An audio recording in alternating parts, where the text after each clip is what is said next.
जय माता दी दोस्तों, कैसे हैं आप सभी। आशा करता हूं दोस्तों आप सभी अच्छे होंगे, स्वस्थ होंगे। आज मैं आपको ये बताऊंगा कि अगर आप किसी भी देवी की या किसी भी देवता की कृपा प्राप्त करना चाहते हैं या उनकी सिद्धि करना चाहते हैं या फिर उनका आशीर्वाद लेना चाहते हैं या आप ये चाहते हैं कि हमारे जीवन में देवी देवताओं की कृपा हो, उनका आशीर्वाद हो और उनका साक्षात्कार हो, उनका हाथ हमेशा हमारे सिर पर हो, तो उसके लिए कई प्रकार की चीज़ें करी जाती हैं। मंत्र साधना की जाती है, तंत्र साधना करी जाती है। अगर आप कोई भी चीज़ नहीं जानते, ना आप मंत्र जानते हैं, ना आप चालीसा पढ़ना जानते हैं, ना आप स्तोत्र पढ़ना जानते हैं, तो मैं आपको एक ऐसी विधि आज बताऊंगा जिससे आप हर देवी देवताओं की कृपा प्राप्त कर सकते हैं, वो भी बिना किसी मंत्र के, बिना किसी चालीसा स्तोत्र को पढ़े हुए।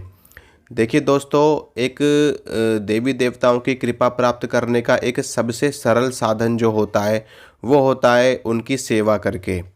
अगर आप किसी भी व्यक्ति की सेवा करते हैं तो वो व्यक्ति निश्चित रूप से आपके ऊपर प्रसन्न हो जाता है और अपना सब कुछ आपको देने को तैयार हो जाता है। इसी प्रकार से देवी देवता होते हैं।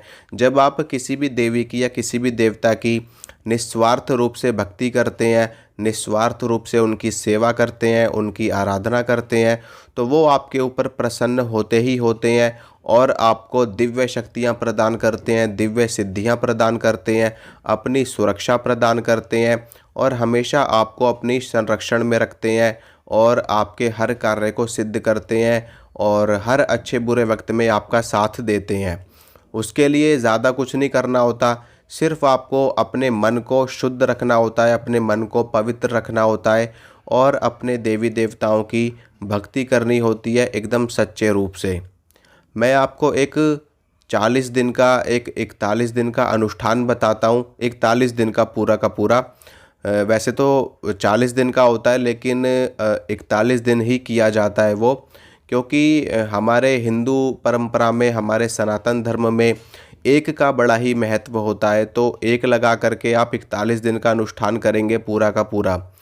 मान लीजिए आप माँ दुर्गा के भक्त हैं, मैं एक उदाहरण के तौर पे आपको बता रहा हूँ, बाकी आप भगवान शिव के लिए भी ये क्रिया कर सकते हैं, हनुमान जी के लिए भी ये क्रिया कर सकते हैं और माता काली के लिए, भगवान विष्णु के लिए, जिसको भी आप मानते हैं उनके लिए आप कर सकते हैं। मैं आपको उदाहरण के तौर पे माँ दुर्गा का ये अनुष्ठान बता रहा हूँ। देखिए, मान लीजिए कि माँ दुर्गा आपकी इष्ट हैं या माता काली आपकी इष्ट हैं, तो आपको करना क्या होगा कि ना तो आप कोई मंत्र जानते, ना आप कोई चालीसा जानते हैं।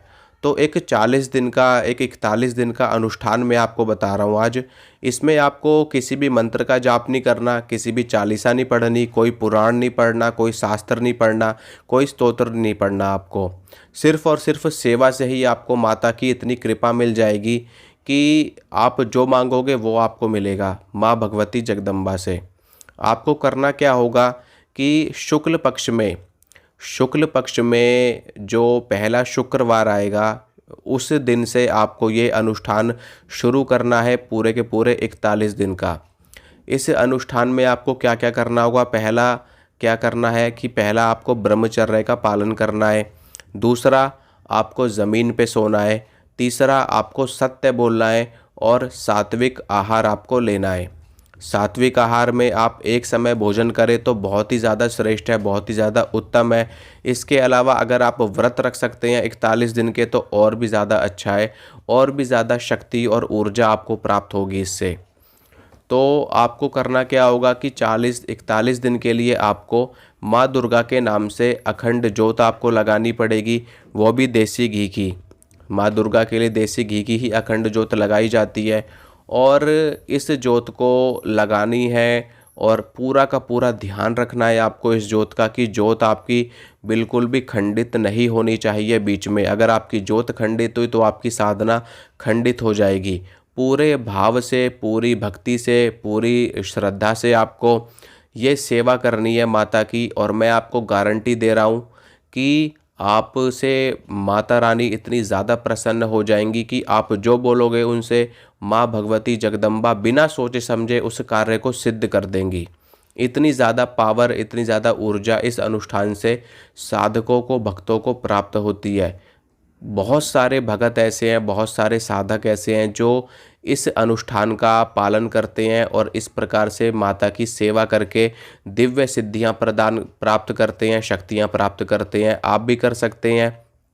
जो आप अखंड ज्योत जलाओगे, उस अखंड ज्योत की आपको देख रेख करनी है। रोज माता रानी को प्रसाद आपको चढ़ाना है। एक टाइम तो रोज देवी को भोग आपको लगाना ही लगाना है। चाहे सुबह लगा लो, चाहे शाम को लगा लो, वो आपकी इच्छा है। अगर आप दोनों टाइम लगा सको तो और भी ज़्यादा उत्तम है, नहीं तो कम से कम एक टाइम आपको भोग देवी को देना ही देना है। और देवी को 16 श्रृंगार चुनरी ये जरूर आपको अर्पित करनी है इस अनुष्ठान में। चुनरी बड़ी वाली आपको माता रानी को देनी है और 16 श्रृंगार खुला वाला देना है आपको, पैकेट वाला नहीं देना है। और साथ में भोग प्रसाद आपका पूरे के पूरे 41 दिन तक चलेगा। बाकी जो मैंने आपको नियम बताए, ब्रह्मचर्य पालन, ज़मीन पे सोना और सत्य वचन बोलना, और किसी भी महिला से आपको महिला का अपमान नहीं करना है, सबका सम्मान करना है। और मैं एक चीज़ और आपको बता दूं कि जो आप सात्विक आहार लेंगे उसमें प्याज लहसुन भी नहीं होना चाहिए, बिल्कुल सात्विक होना चाहिए, शुद्ध होना चाहिए और एकदम ताज़ा पका हुआ भोजन होना चाहिए आपको। ऐसा नहीं कि जो सुबह का बना हुआ भोजन है वो आप ले रहे हैं, दोपहर को ले रहे हैं या रात को ले रहे हैं, शाम को ले रहे हैं, नहीं। आपको बिल्कुल ताज़ा ही बना बनाया भोजन लेना है, क्योंकि 3 घंटे के बाद का भोजन तामसिक हो जाता है तो उसमें अशुद्धता आ जाती है, नेगेटिविटी आ जाती है। फिर वो नेगेटिविटी आपको आपके साधना को खंडित कर सकती है। ठीक है दोस्तों, तो ये चीज़ अगर आप करते हैं 41 दिन तक तो देवी की कृपा आपके ऊपर इतनी ज़्यादा हो जाती है। ये चीज़ आप शिव जी के लिए भी कर सकते हैं, हनुमान जी के लिए भी कर सकते हैं और भगवान विष्णु के लिए भी कर सकते हैं, क्योंकि इन सभी के लिए ही देसी घी की ही अखंड ज्योत जलाई जाती है। और गुरु गोरखनाथ जी के लिए भी आप कर सकते हैं, उनके लिए भी देसी घी की ही अखंड ज्योत जलाई जाती है। तो ये करिए, आप माता रानी की कृपा प्राप्त करिए और अपने जीवन को कल्याणमय बनाइए। इसी के साथ मैं इजाज़त चाहूँगा, मिलूँगा आप सभी से अगले वीडियो में। अगर आप लोग चैनल पे नए हैं तो सब्सक्राइब कर लेना, लाइक शेयर करना। जय माता रानी की।